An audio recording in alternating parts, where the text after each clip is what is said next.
Smile. Good morning. Good morning. Wow, that's a good one. Do it again. I didn't have the volume up. Okay. Good morning. Good morning. Good. Enthusiasm.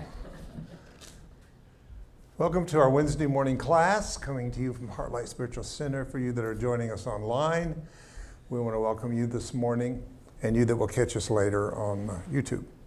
So we're talking today on what happens in Vegas stays in Vegas. So we're talking about the vagus nerve today.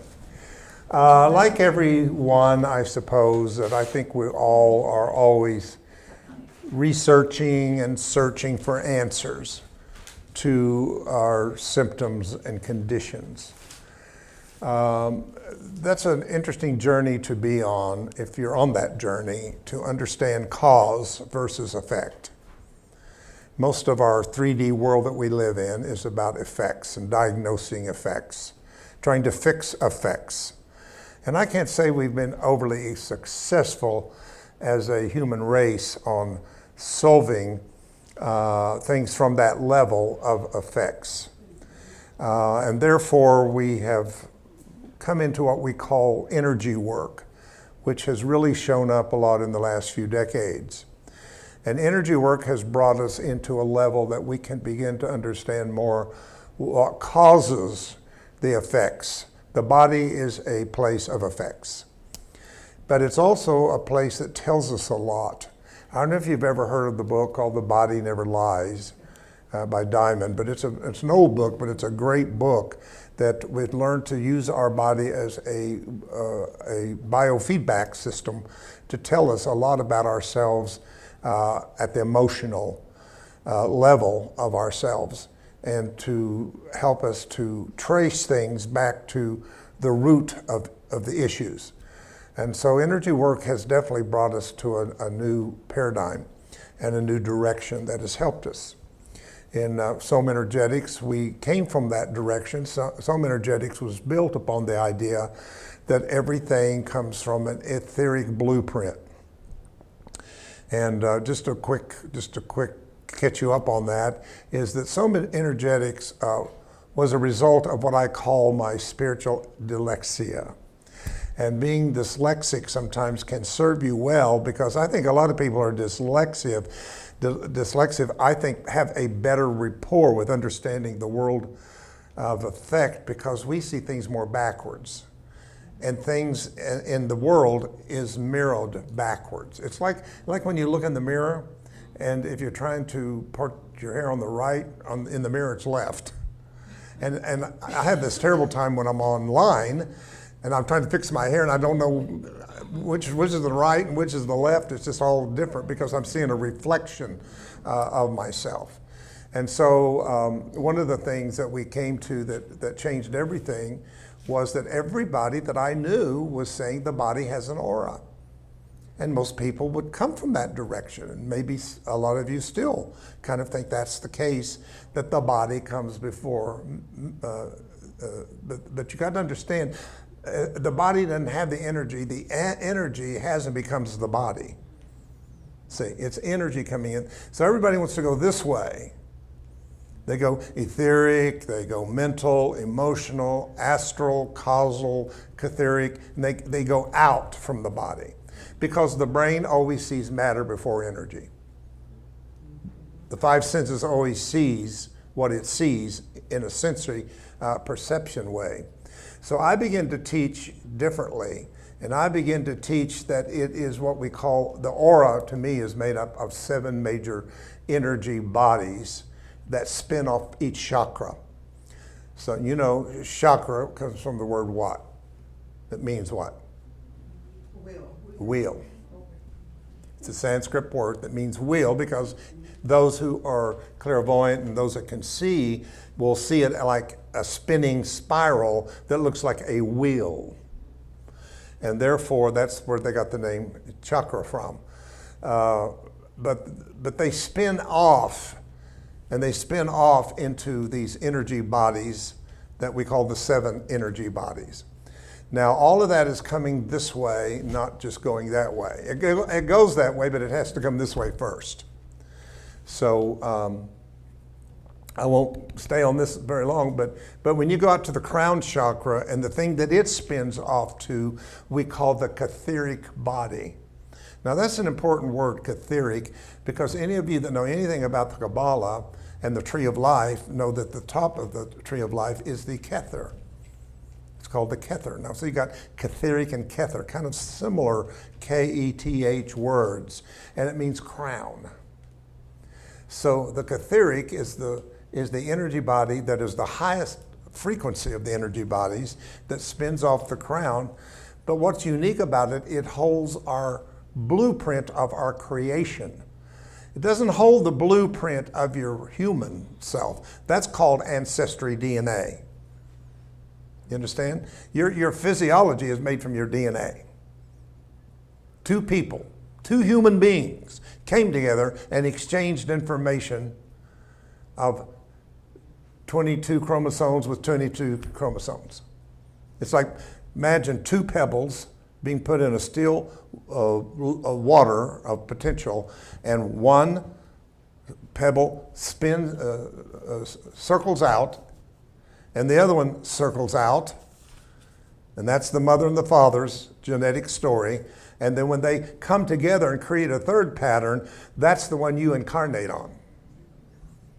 So a lot of you, and most of you, did not come from your parents or two bodies. You came through your parents and two bodies. Are you with me? And that's the part of us that was perceived probably as being having a mind of your own. You're stubborn. You won't listen. And you probably was reprimanded a lot for that. If I know you at all, how you got here is that you pretty much thought for yourself and you didn't fall in line easy and you were sent to your room a lot. And you just could not follow the traditional ancestral story. Like first chakra would be the religion you were raised in. It didn't hold us. We weren't destined for that religion that we inherited from the family story because we had a different story going on in us. So you have two stories going on. You have your ancestral human story and you have your creative spiritual story going on. So the etheric carries the blueprint of how you were created and you were created whole. Now that information of your wholeness wants to get all the way to the cellular level. It's got to make it. But to do that, it has to step down in the spectrum of frequency and become a more dense frequency as it moves out of that higher frequency into the causal frequency. Then it has to go through the astral frequency. And then when it hits the mental, all of your emotional mental stuff that you have stored in your subconscious that you've not healed or balanced or taken care of begins to misinterpret your wholeness. Are you hearing me? Interpret your wholeness as inferior. Right? Now you're not the whole person, you're an inferior person, and therefore that enters in to coalesce into the last physical body that's closest to becoming your physical body, which is called the etheric body. So the etheric is the blueprint for your physiology. When cells die and cells recreate, they're reading a blueprint to recreate themselves. They don't just create themselves out of nothing. They're creating it based on a blueprint that's in your etheric body. Right. So that's why all the work that we did for 25 years with the tuning forks was not on the body, but it was 2 to 4 inches before the body, because we wanted to work in the etheric body. And if we could change the blueprint, then the cells would read a different blueprint, and the cells would change their vibration to the vibration of the new blueprint. How many of you get that? Now, how many have you grasped that you don't have all the same cells you had when you were conceived and born? Oh, yes. Thank God. New liver every 6 weeks. Within 7 years, everything has remade itself. So sitting here today listening to me, cells are destroying themselves and recreating themselves. You went to just popping up. Right. And it's kind of the Eastern people saw that as a kind of a dance. They saw it intuitively because the fact that the East was early to meditate and to higher consciousness, while the West was going toward a different direction completely. They were doing the work, the inner work. But we were working on corporations and identity and materialism and finding the labels that define us and all those kind of things. We did that so long that it hadn't been too many decades ago that we really turned to more spiritual. And I really think that began in the 60s when there began to be the teachings from the East of transcendental meditation and different kinds of meditation that kind of showed up in the 60s. And that introduced a more Eastern idea of it's within you idea was born at that particular time. But we were a little slow with it. So for us to see this dance of Shakti and Shiva, the destroyer and the rebirther, and this dance of cells going out and coming in, we didn't see it until we found the electron microscope. When we invented that, we was able to see more subtle parts of the atoms of the body in which the dance was going on. And that's when we learned that actually cells continue to create themselves based on a blueprint. That's why you cannot cure cancer, for instance, with medication or any kind of chemo or anything like that. You might help it in one area, but usually it's going to show up in another area if you survive the chemo. You realize how many people die because of the chemo. Chemo's poison. Because it's not only poisoning the cancer cells, the good cells are going too. So that's just not been the answer. We've been looking at the answer to cancer for forever. But we're looking in all the wrong places. We're looking in the world of effects, and we're not dealing with cause. So it just makes sense. Change the cause, and you'll change the effect. So when I heard Deepak Chopra say that we get a new liver every 6 weeks, that challenged my whole thinking. Like, really? And I thought, how in the world did I do that? And then I talked about that in a talk, and a lady came to me and said, well, I have had liver cancer, and I still have liver cancer, and that was a few years ago. And she said, I still have liver cancer. If I have a new liver in 6 weeks, why do I still have the cancer? Simple. The answer was simple.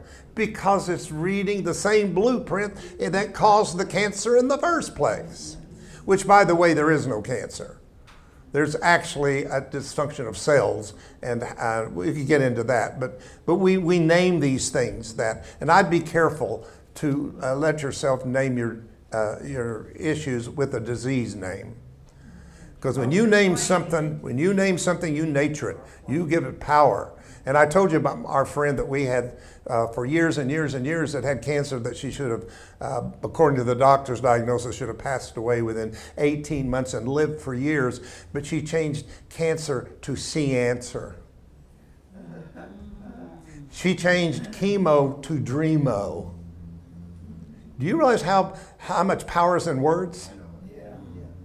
The Bible says life and death is in the power of the tongue. And we know that in metaphysics, the power of affirmations and the power of speaking and the power of the voice and the power of whatever.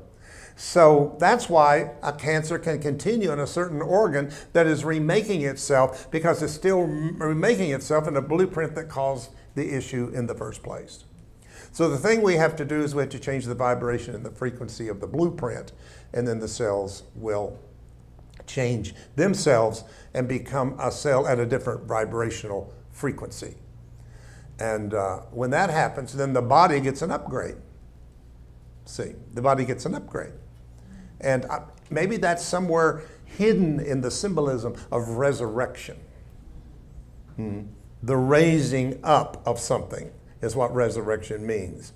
And so our bodies can be resurrected by making our body cells form themselves at much higher frequencies and vibration. So anyway, I said all that to say that I have, like so many, I believe, been looking at what is some of the causes of my challenges. And they are challenges, and we have to change it to the problems we have, to the challenges we have, and if we could go a step further, to the opportunities that we have. All of the challenges are opportunities that are given to us to grow. All of our pain, all of our illnesses, sicknesses, and diseases are nothing but the body talking to us about something, and we don't listen to it. We listen more to the doctor. Yes, David. To the doctor sometimes, and then I get in a mess. I leave. I went to a doctor recently, my doctor, and every time I leave there, I wonder, why did I come in the first place? I didn't get one answer out of anything that I came here to talk about, other than maybe there's a new medication or there's a new something that's medical on the horizon. So I just wanted to say that to you.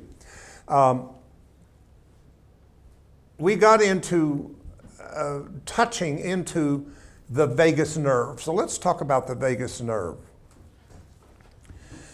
The vagus nerve is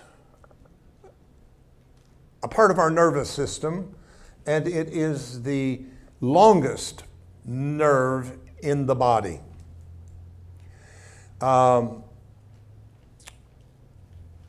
It's also referred to as a vagus tone, which is interesting that when the vagus nerves is in a healthy state, it's 20 hertz.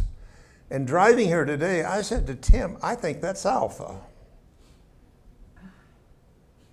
I went, whoa. That means alpha raises the vagus nerve to the level of alpha where healing can take place at alpha. And as you know, we've been much into the alpha in the last classes that we had with Silva. How important was to use meditation into the place of the 3-3-3-2-2-1-1-1 to get us into alpha. So alpha is the frequency that you want to bring the brain state and the body state into to have the most healthy part of the vagus.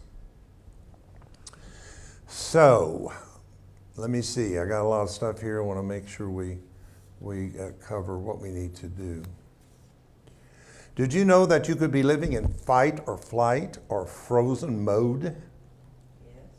Even when you think you're calm? Most people think they can distress, regulate their emotions, and balance their lives only by using their minds. Now, here's the challenge that we're being given. The idea of positive thinking, mental affirmations, as powerful and good as they are still not a destiny, but they are a stepping stone to going higher with it. And that's the thing that bothers me with everybody that gets into something new, is they want to think it's the it. I have found it. And I have felt that in 62 years, don't think I have not had that experience with a lot of stuff. You know, this was it. This was it. Oh, this is what I've been looking for. And none of it has been absolute at all. They've just been different steps that I've taken to get where I am today. And there's more steps for me to take. And I want you to know, I refuse to become indifferent and stuck at one level of some belief system. Belief systems are living entities that wants to grow, mature, be challenged, and also corrected. If that's the case, that belief systems are in the movement of change and transformation, that's a good thing. If it's something that you build to get yourself stuck into one perception or one belief, it is not a good thing. Then the belief system becomes your BS system. And there's some horrible things going on the planet because people stuck in belief systems. When they believe you are the enemy, then they're going to think they have done God a service to kill you. And that's a scripture. And they shall think they have done God's service to kill you. Well, that's happening now. We're at a place where people who are calling themselves, get this, Christians, believers in God and Jesus, are still finding justification in hurting and murdering other human beings in the name of their God. Every war that is going on is not coming from a godless people, but coming from some God that is believed within that culture. Well, we had the Crusades. So way it's back when. it's important that we understand that something is going on that's very powerful that we need to realize is the next step. And that was my message Sunday to you that was here. Was I was telling you that we're on the verge of a nudge here at HeartLight to go to the next step, whatever that is for us. And that takes the step of faith first. And so I think that what I want to present to you may not be the absolute, but I think it is an answer to probably some of the symptoms that we have is due to the condition of our vagus nerve. So instead of attacking all the little different issues that we're all trying to find an answer for, let's see if we can do something about the vagus nerve that is behind all of these different symptoms that we're having. Now, Let me jump in for a second. It's my mistake that, let's see. There we go. Looking that up, I was wrong. Alpha is 8 to 12. So the healthy vagus nerve at 20 is going to be beta, which kind of makes sense when you're like awake. Okay. So just get that corrected on the video and to you. That's my fault. I had those flipped. Yes, when you asked Tim me. told me. It's all Tim's fault. He told me. But I still believe in the alpha so much, and I did long before we took the classes. We've always known alpha because I've studied the brain waves and I have tuning forks for all the brain waves, and we know that alpha was the one that you want to get into to be in a position to receive a lot of what your intentions was trying to attract or draw into that place. So I will still go with alpha as the place that you would want to bring this into. So either you're in one area of your vagus nerve which is causing fight and flight, or in a place of rest that is allowing you to be in a state of creativity. So either you're stuck or you're not stuck. And I know we've all kind of felt that at some level. I just kind of feel stuck right now. Nothing's really happening like I want it to happen. And I think that we need to listen to that and say, okay, what is going on that is bringing us into the vagus nerves are part of your autonomic nervous system, which regulates all of your body's basic functions. In this case, you'll gain insight about your nervous system and the role it plays in chronic stress. Everybody's telling me now that about 85 to 90% of all illness is due to stress. So why are we not, if we know that, why are we not dealing with stress? And I'm not sure there's a medication that's going to work with stress itself. You know, so we've got to approach it from a different level. So your vagus nerve runs from the brain. It runs down your neck here into the ganglion nerve area where it comes together, through the heart, into the digestive system. In fact, if Tim has something he can put up there, he can show you. Let me see. I'm not on back there, so I can. Look at all those organs that are affected by the vagus nerve. I thought it was the spine, but it's Let me do.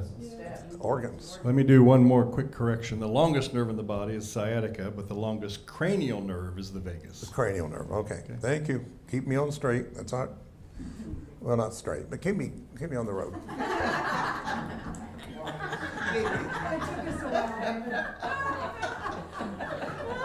Keep me on the path.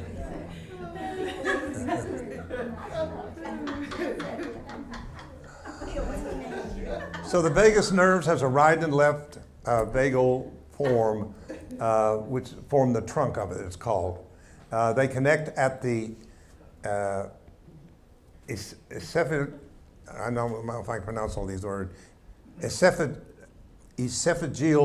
hiatus. That's it. Opening where the esophagus passes to the abdominal cavity. The vagal nerve includes anterior, front, and posterior back gastric nerves that go to the abdomen. So what started me that I wanted to talk about this is I have an issue that I don't understand, and I've been to every kind of specialist that should know how to diagnose this situation, and it's right here. And sometimes after I eat, I feel like I'm drowning. And probably drive Tim nuts because I'm going all the time because I have to. If I don't, I feel like so much fluid, I'm going to drown. And I've gone to throat doctors, I've gone to digestive doctors, and no one has given me any kind of answer to do that other than to take high dosages of Prolosect and some kind of antacids that they say I have to do the rest of my life. And I said, oh no, there's got to be a better answer than that. So in studying this thing, I found that the vagus nerve, when it's damaged, can lead to, here's another word maybe you can help me with, gastroparesis. It's GASTROPARSIS. Gastroparesis. It's when the food doesn't move out of your stomach. That's it. Food not moving into your intestines. Some people with this faint from even low blood pressure. So it regulates blood pressure, all of so many different things. Well, no one has even used this word with me. That's why I don't know how to pronounce it, because I've never heard it, because nobody is talking about this this situation that could be connected to something that the vagus nerve is bringing on, because the vagus nerve is not regulated to be at its optimum level of being what it is supposed to be doing. So paracesalis is what I'm going to call it. I think that's pretty close. And so here's some of the things that could happen in your body if the vagus nerve is off. Bodily gag reflex, slowing down heart rate, too slow a heart, and from that, you can faint and whatever. Controlling sweating, which I'm doing right now, and as you know on Sundays do. Irregular blood pressure, regulating vascular tone, and then causing this paracealysis that I'm talking about. It has to do with everything is kind of based on what contracts in us, like the breath, intake and outtake.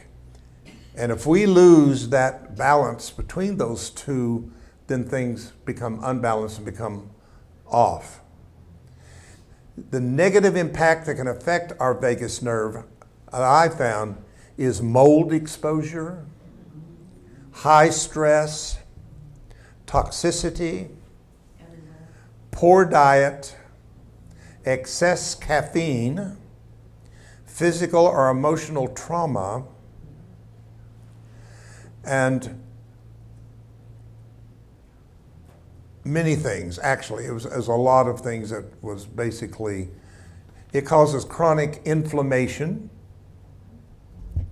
cranial nerve dysfunction symptoms, hoarse voice, difficult swallowing, tinnitus, dizziness, grinding teeth, impaired social communication by not having eye contact when you talk to people. And some people can't do that. They're not comfortable to talk to you and look you right in the eye. These are some of the things that I found concerning the vagus nerve being not functional and doing what it is supposed to be doing. This impairs our social communication and lack of facial expression. Sometimes I wonder about that on Sunday morning. Anyway. Can you give me a nod, a smile, something out there? So let's look at it on a cognitive, neurological, or mood disorders. So it can affect such things. Now, I want to be very clear that all these things I'm giving you are not necessarily declaring to be the answer to all these things, but they play a role in restoring the vagus nerve, should be considered in any treatment for any condition that's related to the vagus nerve. So what I'm giving you is another thing that should be brought in. When you go to the doctor or you get a diagnosis or you have a symptom of some kind, then don't forget the vagus nerve. Make it a part of your treatment. And there are things I'm going to show you can do for yourself. You don't have to go to a doctor to get your vagus nerve worked on. There's too many things you can do that we'll try to talk about. It causes panic disorder, dissociative identity disorder, seizure, memory, oh God, Parkinson's disease, Alzheimer's, and dementia. All of these things. Now again, I'm not saying the vagus nerve could cause that, but if you end up having one of those symptoms, bring the idea of the vagus nerve into whatever treatment that you have. So that says to me what I'm saying to us as HeartLight is what we do here, we should consider bringing the vagus nerve into all that we do here. As meditate, contemplate, visualization should all somehow, I think, include our awareness of how the vagus nerve is behind and causing any of these issues. Now, a person that really has a good vagus nerve, and if you're sitting there thinking, well, I got a good vagus nerve, nothing wrong with me, let's see. You should have at least one bowel movement a day. You should have and be easily in a state of a calm, peaceful mind. If not, you should recover from stress and feel situations change quickly. You should be thinking clearly. You should recall information easily. No irritable bowel syndrome, IBS. No constipation should be happening. And no diabetes or arthritis. If you don't have any of those things, you probably have a pretty healthy, functioning vagus nerve. Just the memory part. But that's a blessing. That's a blessing sometimes. So, You don't know. let's look at some things that we can do. One of the easiest things that you can do, and we did it here one Wednesday, if you take your hand and go down to where the neck and the collarbone meets, and put your fingers right there and hum. Believe it or not, humming is one of the best ways to activate your vagus nerve. So, and do it deeply. You feel that? You feel the vibration?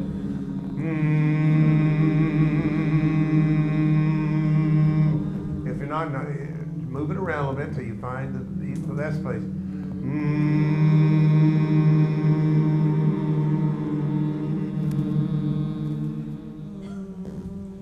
Now, anybody can do that. Just hum happy birthday or just hum something. But humming is becoming kind of a popular thing. In fact, it's kind of right there with light language. Believe it or not, it's one of the things that's kind of in the new movement of consciousness, I call it, is light language and humming. I know Jonathan Goldman is making it very popular, who reaches millions of people in using humming in that way. So what I do is to use my own tuner, especially with the, what do we call this, Tim? Soma glider. A glider. This is a Soma glider that we had made that we put on our fork, because when it's by itself it kind of just sticks in. So we made this happen. So I do this, and I get a great vibration right there on the vagus nerve. How many here have an ohm tuner? That's quite a few of you here. Yeah. Now you can, and then you do it here. Now most of you bottom probably do not have the glider. You can see Barbara if you want to get something. Barbie, you have gliders? Or Yeah, go I to. do. Okay, there you go. I guess. See Barbara if you have one. I have gliders. Bring it with you, because Tim will probably have to help you to put it on. But this is great. And while I'm at it, I use it every day in my sinuses. Very good for sinus. And now I use it every day on my thymus, thyroid, thymus, right there. You know, we used to do the 21 times. That was the famous thing. But now I think, why not just use pure vibration and use that? The Greeks thought the thymus was the most important gland, spiritually and energetically, that's in the body. If you have trouble with the thymus, and they were teaching kinesiology to test the thymus of people, and it was very interesting. There's a wonderful book on that. So you can use that there.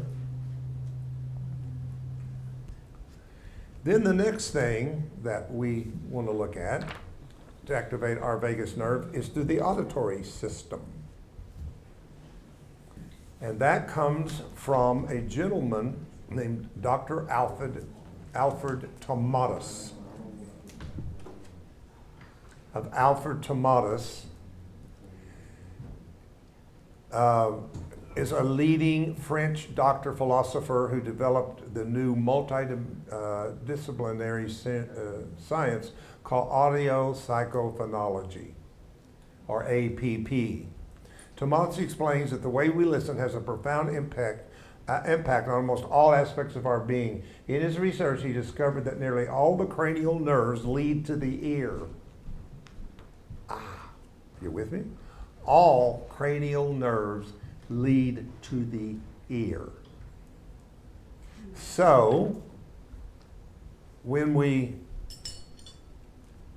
have tuning forks and put tuning forks and sound them and hold them to the ear, the frequency is going into the auditory system and connecting with the vagus nerve. That's an easy way. So the ear is related to the vagus nerve, or the 10th cranial nerve, it's called, the 10th cranial nerve. This nerve affects the larynx, the bronchi, the heart, the gastrointestinal tract, and thus our breathing, our heart rate, and our digestion. According to Tomatis, individuals who are right ear dominant learn more easily. The right ear is connected to the left brain, the place where language is processed. Tomatis is also called the Einstein of sound, believing that sacred chants could charge the brain. Tomatis' method combines Mozart recordings, Gregorian chants, solfeggio, and the spoken word. And for more information, you can find it at www.tomatis, that's Tomatis.com. He is no longer with us, but he has left a lot of clinics that is working with everything from all those, all of them. All the letters you can think of, he's working with them. And dyslexia and all kinds of situations that has been changed. Now we know that this begins in utero because one of the first things that is developed by the fetus is hearing. And it's the last thing you lose at death. And that's important because I've seen some really ridiculous things done with people who think people's in a coma and they can't hear them. And I'm sorry, they are hearing. And I've, in my own family, heard people fighting and fussing over who's going to inherit this and who's going to do that. And I've seen the eye flutter, and I knew that they were hearing everything that was going on because they keep their hearing as the last thing. But it's also the first thing. And what that means is, as the fetus is developing itself, it's hearing the vibration of its environment, which is the mother, and also the outer environment, which is going on. So if there's issues going on with the father or with outside, it is also being heard and registered vibrationally into the fetus. And that's why when I deal with you that come to me, I start dealing with the first part of your story, which is conception, to around 6 or 7 years old. I don't start at birth. I start at conception. Because a lot of what is regulating your life you don't even know happened before you were born. And I'll give you my example. I had a good dad, I really did. I have no complaints about my dad as a dad. He was a good man, he was a good husband. He was good, but I could not, for the sake of me, have a really good, intimate son-to-father relationship with him. And I didn't know why. I just couldn't get close. Like I could get close to my mother. I just could not get close to him. And when I look back, I don't have any reason to. It was good. I think he wanted it, but I just couldn't feel that connection. And when my mother was living to me before she made her transition, she told me more of her story. It's funny how that last they start telling you the story that you never heard before. But she was telling about how my dad was in the Army and was wounded or something. I knew something happened to him, but you know, I tell you, people just didn't used to talk about anything. And I didn't know what it was, but it affected him not only physically, but mentally or whatever. I knew he coughed every morning. I knew that he was not a well man, and I knew that much. But I didn't question that. I just thought that's who he was. That's who I was used to him being. But she said to me, because of that, that he decided that he would not be a full good parent and did not want to have children. And then I was conceived and came along anyway. And I believe, now this is me, but I believe that I got that information vibrationally from him that my dad may not want me, that I'm not wanted. Now that's how deep this thing goes into the depths of your unconscious and subconscious mind that you're dealing with on every day and don't even know it. How many here know that you have feelings and things that come up and you don't even know why you're having it? And your reasoning mind says, I shouldn't be feeling this way. Maybe things are going good. Why am I having this mood, this situation?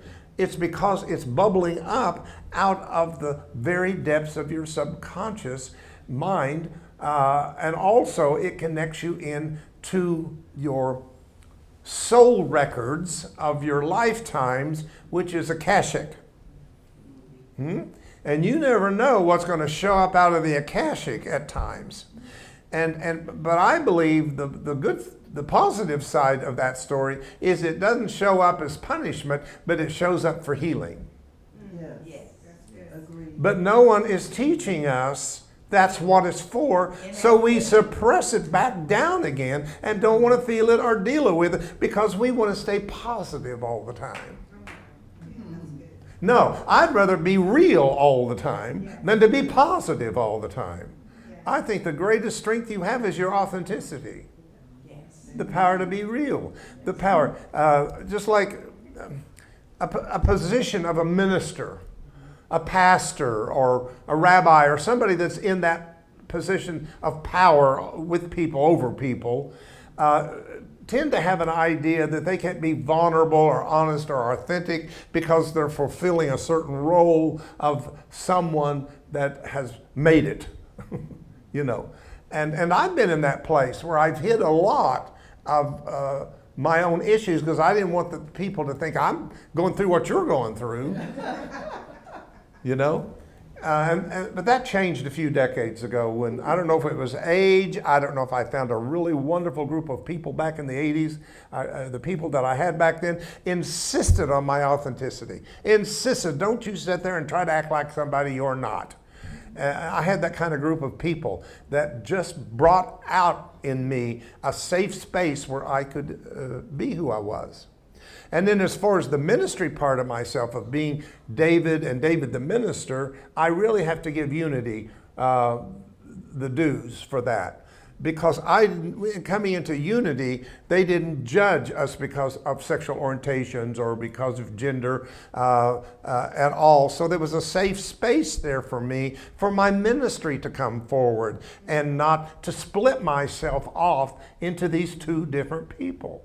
And that was a very healing experience for me. So I want to give them that space, the credit that it deserves. And I'm thankful for it. So it is important that we use sound and vibration through the auditory system to the 10th cranial nerve that connects to all those things I just basically read to you. There you go. That's a good one. That's beautiful.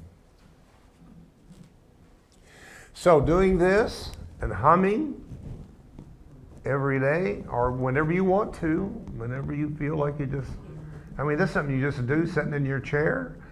If you're reading, put the book down and just do this, or just anytime it comes into your consciousness. Things just come in my consciousness sometimes. Like, okay, one of the things is breathe. You ever just have that show up in you? And all of a sudden you become conscious of breath, and all of a sudden you find yourself, for no reason, taking a deep breath. That's your guidance system that's kicking on and reminding you of things that have gone on automatic. I just read recently that, like sitting here and listening to me right now with your conscious mind, that you can only retain 7 to 9 bits of data at one time. That's not very much. And that's why I have to repeat things over and over again. And I used to think, no, I need to always have something new every Sunday and keep them interested. And then I thought, no, I need to go back and I do go back, and sometimes you don't even know I went back because you don't remember what I did it the first time. And people go, oh, I never heard that before. And I go, huh? Because we can go back and look at all my notes and see, oh, I did this in 22 and I did that in 23 and I'm doing it in 24 again. Because I try to find what I call being guided by the Spirit, which is to come back around and let's get a few more of the data consciously. So every time that I do that, then you're expanding your conscious mind a little bit more with the data. Because I don't care how much I sit here and say to you, and you have the feeling of, oh, that was good. Oh, yeah, I like that. That doesn't mean you're going to leave here and be conscious of it. Mm-hmm. And that's why sometimes when I ask a question, you either don't know what to say or you don't know what I want to hear. I think that's mostly what goes on when you shut down on me, is I don't know what answer he wants. And I'm sorry for that. I don't mean to have that make you feel that way, because there's no really wrong answers, I don't think, at all. It is your answer, and that's what is important. I'm not always looking for my own validation through you that I'm always right, because I need to hear it as you hear it, as you experience it. So please realize that.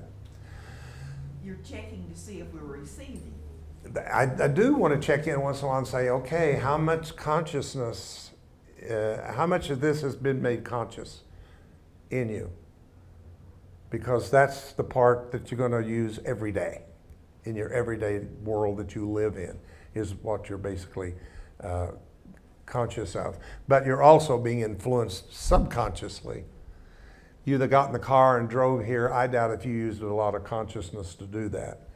I imagine you just got in your car, you pushed the button, started the car, and you turned out of the driveway and you got on the street and you got on the freeway and you just went, and you weren't thinking every moment and being conscious of everything you were doing because it is so ingrained into you. You've done it so many times that it's become a pattern. It's a recording that is automatic within you. So just think about love being automatic instead of driving your car is automatic. What about peace that passes understanding being automatic over the worryings of the mind? What about all these wonderful things we talk about here about our spiritual qualities? Wonder if they were more normal and more the norm for us than having to do it when somebody says, okay, it's time to breathe. Sunday morning, let's all take our breath. Let's breathe in, let's breathe out. Okay, it's time to meditate. Then we get into that when somebody guides us. But what if you just did it automatically on your own? Does that make sense to you? That happens to me all the time. I can be in line somewhere in a store or waiting for something like that, and I do my best instead of complaining about the person that's got 100 coupons up there, and I'm trying to get out of there. I think, what an opportunity for me to do a little breath, and I do my 3, 3, 3, 2, 2, 1, 1 thing, or what some things that I've learned that have made it into my consciousness. Now, I can't say that out of all the 32 hours of Silva that everything that was said is in my consciousness, but some is. And that's what I have access to so easily, what I got out of it. Yes. And I wanted to say that a lot of the times, because we've heard it a number of times, even if we don't consciously remember, it does come back to us. And I remember hearing several times from someone else, help is on the way. And then being in a situation where I could have been really upset, but hearing that. Yes. And I think that that's really what happens to us when we engage in all the studying that we're doing with you, with other courses and things that we do.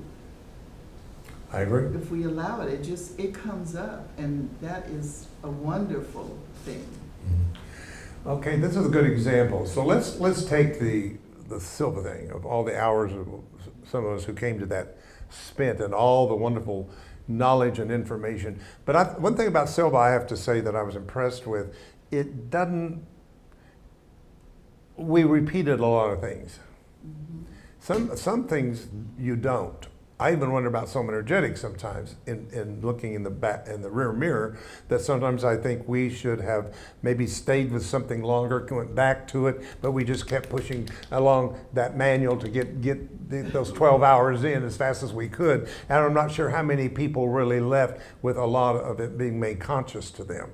But taking Silva, I realized that because I thought, oh, again.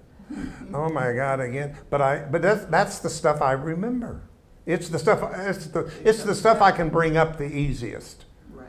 Is the stuff that was finally said enough that it made a pattern. It made a groove. In my remember records that you'd have grooves that held sound in there. You know, vibrationally, sound was held in those grooves that was recorded, and then you put that on, and sound came out. And that's kind of the way that I see how this works. So yes, that's a good point to make for all of us. Another thing you can do, believe it or not, is gargling. I don't know about you, but I'm a gargler with my mouthwash, or with water when I brush my teeth. I gargle at the end because I want to get that down in my tongue. I'm a tongue scraper. I don't know if you are, but you should be. You can do it with your toothbrush if you want, which is a gentler way, or if you can go toward the Indian Ayurvedic way, there are tongue scrapers, and I have one of those. But you don't want to overdo that. Some people have done some harm by using it too hard to scrape the tongue. But it's amazing what comes off the tongue, even after you've brushed your teeth, if you use a scraper. But the tongue is also connected to all of this too. So it all connects together. The vagus and all these different organs are all trying to work together as a symphony, a body symphony. And therefore we have to keep some parts of the orchestra tuned, or the body gets out of tune.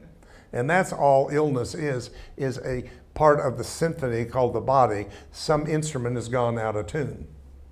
So just imagine going to the concert symphony. If you're a symphony person and you like the symphony and you go downtown to the symphony and you go into the symphony, and what do you hear? You hear all the instruments tuning themselves. And it's not pretty. The strings are and and they're tuning because some strings are too loose and some strings are too tight. I know a lot of people like that. Some people are just too tight and need to loosen up, and I know people who's a little loose and need to tighten up a little bit. And the balance is kind of between that place. And you got the horns, and you got all these people, and you're going, oh, this is not music, this sounds terrible. And then when they've all done what they're supposed to do, all of the different instruments, and that man gets up there with the baton and the conductor, and that music comes out and then all comes together. You feel it. I don't care if you're a musician. I don't care if you're trained in music. You have an innate knowing of when things come together and harmonize. And I think that's with everything in life. If we could learn the language of how we feel in the core of our being, we could be more guided. I don't know if that's not in religious what we call being led by the Spirit. I really do. I think it's not just a religious type thing, but I think it is a mechanism, an innate part of ourselves that we do not tune into, that is always trying to guide us and keep us on a path that shines brighter and brighter unto a full and perfect day, and keep us off the path that seemeth right, and the end of it is death and sickness whatsoever. So I just wanted to I think I understand what I got here. I'm going to accept this idea that I have an issue with food, that food is not getting through into the esophagus the way that it should, and therefore it is causing me to feel like I'm kind of drowning, that something is stuck right there. And I am going to work on my vagus nerve with the intention for this symptom to begin to correct itself. So I hope that you will consider some of these things. So gargling, using your tuning fork, or vibration of any kind, humming, gargling. I mean, you feel that when you gargle. You really feel right here. So I know that seems a little bizarre, but it's not if you stop and think of it. And there's just wonderful things you can do. If you want to know more about this, and you're interested in it and you kind of resonate with it, I invite you to get on the internet and put in vagus nerve, and you'll get all the information that you possibly want. I cannot and never mean to try to give you information in its entirety. I'm just trying to introduce you to some things to see, does it resonate with me, and I think I'd like to know more about it. Because remember, it all has to end up as what? Self-knowledge. It can't be David's knowledge of it. It's got to be your knowledge of it. So please take your responsibility of looking into some of these subjects that we bring up here that resonates with you. And if it doesn't resonate, what do, Bonnie? We quantify it and we qualify it. We contemplate it. Contemplate it. And not judge it right or wrong or good or bad. We hold it in the neutral place. Because if that information that we don't quite get is in us already, it will resonate it into our consciousness, into a gnosis moment, into an aha moment, into an epiphany. Yes? I was just going to say that if you go on YouTube, there are exercises for the vagus nerve. Oh, absolutely. There's tons of information that I think that you should take the responsibility of what of that information resonates with you, rather than me telling you 1, 2, 3, 4, do this and do that. I gave you some examples that resonate with me that I'm doing, but I want you to find out what you can do for you, that because if you try to do somebody else's stuff, you won't keep doing it. If you really find your own relationship with something, it's most likely that's what you will continue to do. That's why we go to workshops and things and learn things and never visit it again, never pick it up again, because we don't have a relationship with it, our own personal relationship with it. Let's all take a deep breath. Our time goes so fast here, I tell you, it's amazing how quickly an hour can go here. Yeah. Oh, yes. Okay. Come on, Leslie. Come on up here. Okay. Stand up here and face them. Okay. Face the music. I thought it would be a good time to share that I'm giving a talk this Sunday after our shared lunch. Oops. At, what time did we say? 1:30. 1:30 to 2:15, and it's called Be Still and Know. And I didn't realize it was going to be so connected with things David was saying today when he was talking about the cause and effect relationship of the field and the body. And this is the cause and effect relationship to your outer world, okay? Be still and know. And it has to do with that stillness connecting with the pre-creation void and how to engage with the true cause. Anything we're doing in the 3D in the old linear way is working with symptoms, not cause. And so this is moving to a higher level of awareness of what the true cause is of our experience of reality and how we can engage with the causal level there. And the last 15 minutes, after, I'm going to add a 15 minutes after that 45-minute talk for anyone who wants to engage with a Q&A, a question and answer where I tune into higher consciousness with spirit-led guidance and bring channel information to you that comes up. Any questions that come up for you during the talk, we'll engage in that way at the end. Is that gonna be here? It will be here, yeah, at 1:30. Is it here, here or over there? Here in the temple? I thought it was gonna be here. Here. Yeah. Okay, because I know that if there's people still on there, they're going to know if you're going to video address it. that then, okay? Yes. I don't know why. Before I get 6 texts and 3 emails, yes, we will stream it. Yes. Okay. Yeah, and They're then already so it will asking. be streamed, and all are welcome. Thank Oh, you. Thank you. Thank you. So you can plan to stay after the dinner on Sunday and attend this workshop. I know you'll be blessed. So a Sunday at HeartLight. It's a Sunday at HeartLight. Can we just take a moment?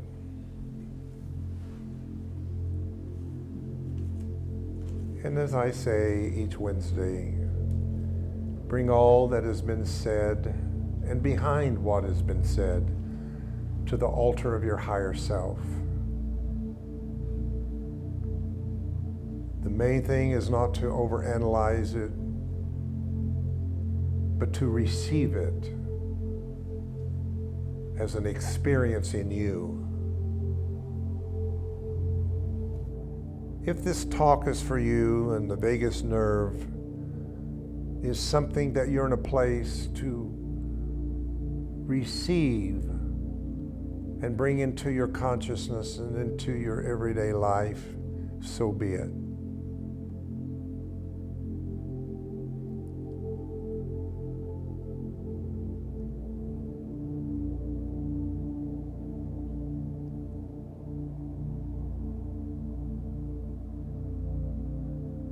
Check in for just a moment and see how you feel about this talk and what you received from it.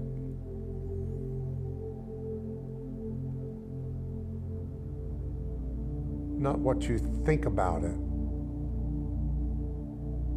How do you feel?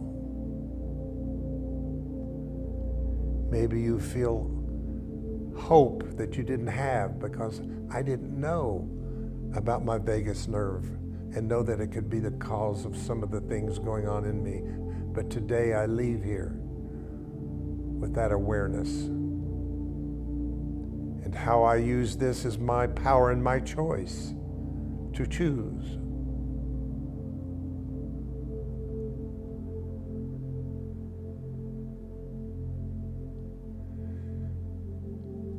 Just take in a couple of nice deep breaths.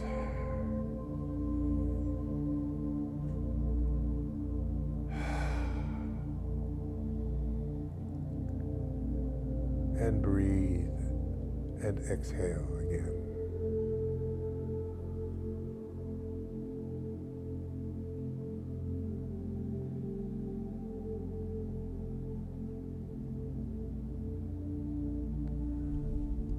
And when you feel you are ready, you can slowly open your eyes and return back to the awareness of your body, of the chair you're sitting in, holding you up, supporting you. And if that chair's supporting you, how much is God supporting you? So it is. Thank you very much for coming out today. Oh, we didn't, yes, offering. Yeah. This is the final day of the month, so we're still a little short from Sunday. But we're still in October, so this offering still counts for the October budget. So if you want to help us to make up this little place in here, it's just an opportunity for us to co-create and to give from our heart. So if you're blessed to have something to share, we will receive it. 14 online. Wow, that's good. That's good. More online than in the room. Well, that's happening more and more. Wow. Well, let's give David a hand in that wonderful